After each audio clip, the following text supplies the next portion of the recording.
السلام علیکم ناظرین، منصف ٹی وی کے پروگرام خاص ملاقات میں آپ کا خیر مقدم ہے۔ آج ہمارے ساتھ جناب ابو بکر صدیق فلاحی صاحب موجود ہے، جو دار الشریعہ دبئی اسلامک بینک کے سینئر شریعہ کنسلٹنٹ ہے۔ السلام علیکم، ویلکم ٹو آور السلام اسٹوڈیوز۔ ورحمۃ اللہ وبرکاتہ۔ السلام علیکم۔ سب سے پہلے میں دلی طور پر جناب خان لطیف محمد خان صاحب کو مبارکباد دیتا ہوں کہ انہوں نے ایک بڑا ہی قابل قدر اور عظیم کارنامہ منصف ٹی وی کی شکل میں انجام دیا ہے، جو غالباً ہندوستان میں سب سے پہلا اردو نیوز چینل ہے۔ اگرچہ دوسرے بہت سارے اردو کے چینلز ہیں، بہت سارے مسلم ریلیجس یا دینی چینلز موجود ہیں، ہندوستان میں بھی ہیں اور دیگر ممالک میں بھی ہیں، لیکن اپنی نوعیت کا یہ پہلا اردو چینل ہے جو صرف بطور خاص نیوز اور اس سے متعلقہ موضوعات پر اپنی خدمات انجام دے گا۔ میں دوبارہ دلی طور پر اور بڑی ہی مسرت محسوس کرتا ہوں اس پروگرام میں شریک ہوتے ہوئے بھی، اور مبارکباد دیتے ہوئے بھی جناب خان لطیف محمد خان صاحب کو، جناب حیدر رضا عادل صاحب کو جو اس نیوز چینل کے مینیجنگ ایڈیٹر ہیں، اور اس کے ساتھ آپ کو اور آپ کی ساری ٹیم کو اور سارے لوگ جو اس مبارک چینل سے وابستہ ہیں۔ شکریہ بہت بہت۔ ہمارے ناظرین کے کئی سوالات ہیں ایکچولی، بٹ آپ اپنی انفارمیشن شیئر کریں ہماری ناظرین کے ساتھ۔ پہلا سوال تو یہ ہے کہ اسلامک بینکنگ کا ڈیفینیشن کیا ہے؟ مطلب ایک عام، جیسے کہ کنونشنل بینکنگ اتنی فیمس ہے، تو ذرا چونکہ ہم جو ہے ہندوستان میں، انڈیا میں اور کئی نان اسلامک کنٹریز میں کنونشنل بینکنگ جو سب سے جو فیمس ہے، تو آپ تھوڑی سی روشنی ڈالیں جو اسلامک فائنانس۔ جب بھی ہم اسلامک بینکنگ کا ذکر کرتے ہیں، اس پر گفتگو کرتے ہیں، تو لازمی طور پر سب سے پہلے یہی سوال لوگوں کے ذہن میں آتا ہے کہ اسلامک بینکنگ کیا ہے؟ تو اگر بہت مختصر طور پر میں اس کی تعریف کروں تو یہ وہ بینکنگ ہے جو اسلامی شریعت کی روشنی میں انجام دی جاتی ہے، لیکن اس کو کسی قدر تفصیل کے ساتھ بتانا پڑے گا۔ دراصل بینکنگ کا مطلب یہ ہوتا ہے کہ کچھ شیئر ہولڈرز، کچھ سرمایہ دار لوگ اپنے سرمایہ کو جمع کرتے ہیں، اور اس کے بعد وہ اپنے اس سرمایہ کو سودی لین دین کے لیے استعمال کرتے ہیں۔ یعنی وہ اپنے سب سے پہلے کچھ شیئر ہولڈرز اپنے سرمایہ کو جمع کرتے ہیں۔ مثال کے طور پر 10 لوگ ہیں، ہر ایک کے پاس مثال کے طور پر 1 کروڑ روپے ہیں، تو سارے لوگ اپنا سرمایہ جمع کریں گے جو 10 کروڑ کی شکل میں جمع ہو جائے گا، اور یہ اس بینک کا جو ایک عام سودی بینک ہے کیپٹل ہوگا۔ تو وہ اس کیپٹل کے ذریعے اپنے بینک کے کام کا آغاز اس طرح کریں گے کہ اپنے بینک کو اسٹیبلش کریں گے، فارم کریں گے، مختلف کام کرنے والے لوگوں کو وہ ہائر کریں گے، متعین کریں گے۔ اس کے ساتھ وہ لوگوں سے کہیں گے کہ آپ اپنے ڈپازٹس ہمارے پاس جمع کیجئے۔ تو ان ڈپازٹس میں ان کی شرط یہ ہوگی عموماً، سوائے کچھ ایسے اکاؤنٹ کے جو کرنٹ اکاؤنٹ کہلاتے ہیں، جن میں ڈپازٹ جمع کرنے والے، پیسے بینک میں جمع کرنے والے اپنے پیسے پر کوئی اور اضافی پیسہ نہیں لیتے، ان کے علاوہ دیگر جو اقسام کے اکاؤنٹس ہیں، حسابات ہیں، تو ان کو وہ یہ کہتے ہیں کہ آپ ہمارے پاس پیسے جمع کریں، ہم آپ کو اتنی شرح پر، اتنی پرسنٹیج پر، مثال کے طور پر 8% یا 10% پر انٹرسٹ دیں گے۔ تو اس طرح وہ شیئر ہولڈر کے پیسے اور اس طرح کے ڈپازٹرز کے پیسے کو ملاتے ہیں، اور ملانے کے بعد مختلف لوگوں کو، کمپنیز کو، حکومتوں کو اور لوگوں کو، عام لوگوں کو، انفراداً یعنی فرد کو، ایک ایک شخص کو، وہ ان لوگوں کی حسب ضرورت مختلف ناموں سے، مختلف پروڈکٹس کے نام سے وہ سود پر پیسے دیتے ہیں اور ان سے سود لیتے ہیں۔ تو ہوتا یہ ہے کہ اگر ڈپازٹرز سے ایک سودی بینک 8% کی شرح سے سود پر پیسے لیتا ہے، تو وہ اپنے کسٹمرز کو 10% یا 11% یا 12% یا 13% کی شرح پر شرح سود پر پیسے دیتا ہے۔ تو جو 8% اور 12% کے درمیان کا جو فرق ہے، وہ بینک کے اپنے اخراجات کو نکالنے کے بعد شیئر ہولڈرز کا پروفٹ ہوتا ہے۔ جی، لیکن جب ہم اسلامک بینک کہتے ہیں تو اسلامک بینک میں ہوتا یہ ہے کہ جو کچھ شیئر ہولڈرز جمع ہوتے ہیں، وہ اس نیت کے ساتھ جمع ہوتے ہیں کہ ہمیں اپنے پیسے کو حلال طریقے سے انویسٹ کرنا ہے، لگانا ہے، حلال طریقے سے ہمیں بینکنگ کا کام کرنا ہے. تو وہ کیا کرتے ہیں، اپنے اسی ایک دوسری مثال لے لیں، 10 شیئر ہولڈر جمع ہوتے ہیں، ہر ایک شیئر ہولڈر 1 کروڑ روپے جمع کرتا ہے، تو 10 کروڑ روپے جمع ہو گئے جو شیئر کیپٹل ہے. اور اسلامک بینک اس 10 کروڑ سے اپنا مختلف ڈپارٹمنٹس کو اسٹیبلش کرتا ہے، لوگوں کو امپلائی کرتا ہے، اور اس کے بعد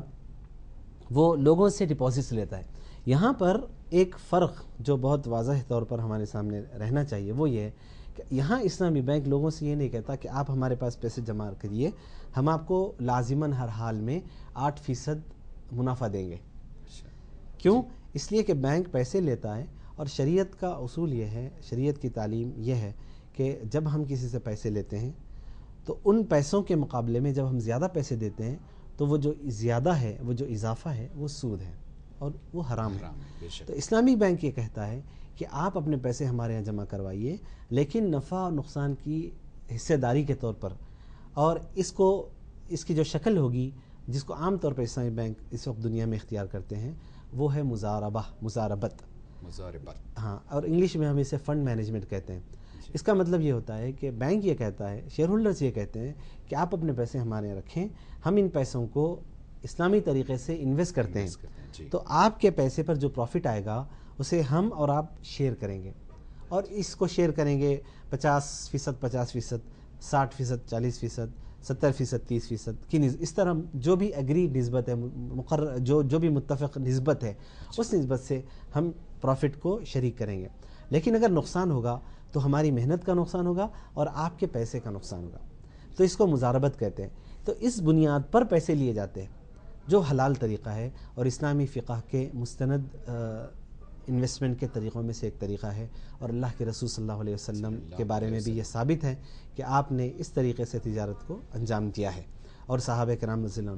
عنہم نے بھی اس طریقے کو اختیار کیا ہے، جہاں پر ایک شخص کے پیسے ہوتے تھے، دوسرا شخص ان پیسوں کو لے کر محنت کرتا تھا، اور جو کچھ منافع آتا تھا اس منافع کو دونوں پہلے سے متعین نسبت جو ہوتی اس نسبت کے ساتھ شیئر کر لیتے تھے. اور اگر نقصان ہو جاتا ہے تو نقصان صرف جس کا پیسہ ہے، پیسے کا نقصان جس نے پیسہ دیا ہے وہ برداشت کرے گا، لیکن ایک شرط ہوگی کہ اگر جو فنڈ مینیج کر رہا ہے، جس کو مضارب کہتے ہیں، جو پیسے لے کر انویسٹ کر رہا ہے، اگر اس نے کوئی غلطی کی ہے، اگر اس نے غلط فیصلے لیے ہیں، اگر اس نے کوئی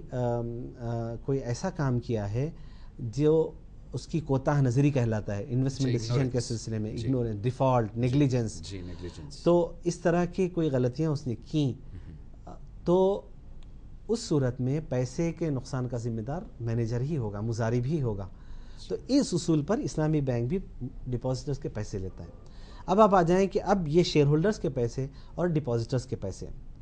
ان پیسوں کو لے کر اسلامی بینک مختلف کمپنیز، حکومتیں اور افراد کو اسلامی طریقے سے فائننسنگ پرووائڈ کرتا ہے، یعنی ان کو فائننسنگ دیتا ہے. یعنی وہ کیسے کرتا ہے؟ اس کے لیے مختلف ایسے طریقے ہیں جو ہماری شریعت نے بتائے ہیں، جس میں ایک طریقہ خود یہ مزاربہ کا ہے، دوسرا طریقہ ایک ہے پارٹنرشپ کا جس کو مشارکہ کہتے ہیں، مشارکت کہتے ہیں، حصے داری، ساجھے داری. اور پھر ایک طریقہ ہوتا ہے جس کو اجارہ یعنی لیزنگ کہتے ہیں. پھر ایک طریقہ ہوتا ہے مرابحہ، جس کے کہتے ہیں کہ آپ نے خریدی کوئی چیز اور اپنا پروفٹ ملا کر کسی کو بیچا. اور تجارت جو عام طور پر جو مرابحہ کار کی فائننسنگ کے لیے عموماً اختیار کیا جاتا ہے، اور دیگر بھی مختلف اشیاء کی خرید و فروخت کے لیے بھی استعمال کیا جاتا ہے اس طریقے کو. اس کے ساتھ ساتھ اگر کسی چیز کو کنسٹرکٹ کرنا ہو، بنانا ہو، جیسے بلڈنگ ہو یا کوئی ایکوپمنٹ ہو، تو اس کے لیے استثناء کے طریقے کو اختیار کیا جاتا ہے. اور اس کے ساتھ ساتھ مثال کے طور پر سلم کا طریقہ ہوتا ہے جو مختلف طرح کی لوگوں کی ضروریات کو پورا کرتا ہے. تو ایسے مختلف طریقے ہیں جو اسلامی شریعت میں، اسلامی شرعی کتابوں میں، فقہ کی کتابوں میں مختلف فقہا، اور جس میں فقہ حنفی، فقہ حنبلی، فقہ مالکی، فقہ شافعی، اور یہ مستند جو اسلامی فقہ کے جو علماء رہے ہیں، گزرے ہیں، ان کی کتابوں میں ہمیں ملتے ہیں. تو ان سے علماء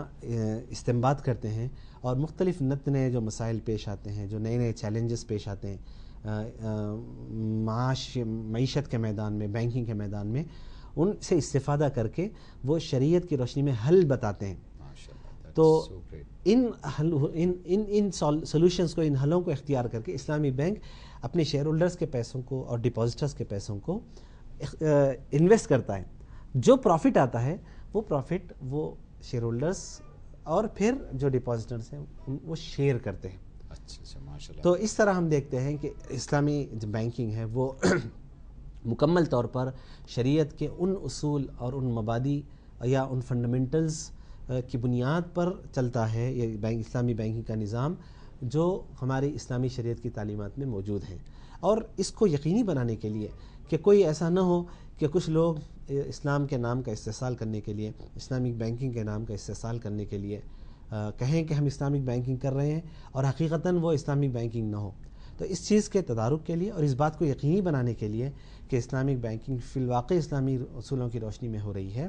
یہ ایک جس ملک میں بھی اسلامی بینکنگ کو اپروو کیا جاتا ہے وہاں کا مرکزی بینک اسلامی یا وہاں کا قانون اسلامی بینک کو الاؤ کرتا ہے، اجازت دیتا ہے کرنے کی. وہ یہ شرط بھی لگاتا ہے کہ ہر بینک کا، اسلامی بینک کا ایک شریعہ بورڈ ہونا چاہیے. اس شریعہ بورڈ میں ایسے علماء ہونے چاہیے جو اپنے میدان کے ماہر ہوں. علماء میں بھی مختلف اقسام کے علماء ہوتے ہیں. کچھ ایسے علماء ہیں جو اسلام کے ایسے اسلامی تعلیمات کے ان حصوں کے ماہرین ہوتے ہیں جن کو مثال کے طور پر عبادات کہتے ہیں. تو علماء کے اندر بھی مختلف اختصاصات ہوتے ہیں. تو یہاں یہ ریکوائرمنٹ ہوتا ہے کہ ایسے علماء جن کی معاشی معاملات میں، ڈے ٹو ڈے افیئرز میں بہت ہی گہری بصیرت ہو، اسلامی فقہ کی فقہی بصیرت کے ساتھ ساتھ، تو اس طرح کے علماء کا ایک بورڈ ہونا چاہیے ایک اسلامک بینک کے لیے، یا اسلامی فائنینسنگ کمپنی ہو اس کے لیے بھی. اور وہ بورڈ ہر معاملے کی، اس اسلامی بینک کے ہر معاملے کی تنقیح کرے گا، یعنی اس کی اس کے ایویلویشن کرے گا، اس کی جانچ کرے گا، اس کو دیکھے گا، اور ہر معاملہ اس بورڈ کو سبمٹ کیا جائے گا، اس کو پیش کیا جائے گا کہ ہمارے پاس فلاں کسٹمر آیا ہے، ہمارے پاس وہ کمپنی آئی ہے، اس کو فائنینسنگ کی ضرورت ہے اس کے بزنس کے معاملات کے لیے، یہ اس کمپنی کا بزنس ہے، تو آپ ہمیں بتائیں کہ ہم کیسے اس کمپنی کو اسلامی طریقے سے فائنینسنگ دیں. تو شریعہ بورڈ کے جو علماء ہوتے ہیں یا ان علماء کے ساتھ کام کرنے والے جو ماہرین ہوتے ہیں وہ بہت تفصیل کے ساتھ اس پروپوزل کی، اس طرح کے معاملات کی انالیسس کرتے ہیں، تجزیہ کرتے ہیں، اور پھر شریعت کی ہدایت کی روشنی میں شرعی حل پیش کیا جاتا ہے، اور اسلامی بینک کے جو اسٹاف ہوتا ہے وہ اس کو نافذ کرتے ہیں. تو اس طرح اسلامک بینک کی تعریف کے ذیل میں نے جو اتنی تفصیلی بات بتائی وہ اس لیے بتائی تاکہ آپ اور پھر جو ہمارے ناظرین ہیں وہ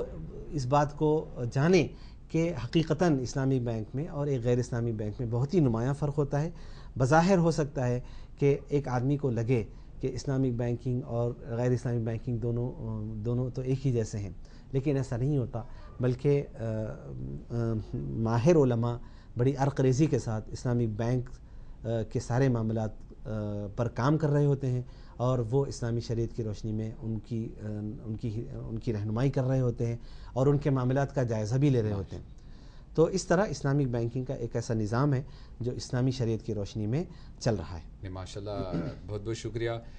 جو تفصیل سے آپ اسلامک بینکنگ کو ڈیفائن کیے ہیں بڑا ہیلپ فل ہے ہماری ناظرین کے لیے، ہم سب کے لیے بھی. بات چیت کا سلسلہ جاری رہے گا ناظرین ایک چھوٹے سے بریک کے بعد.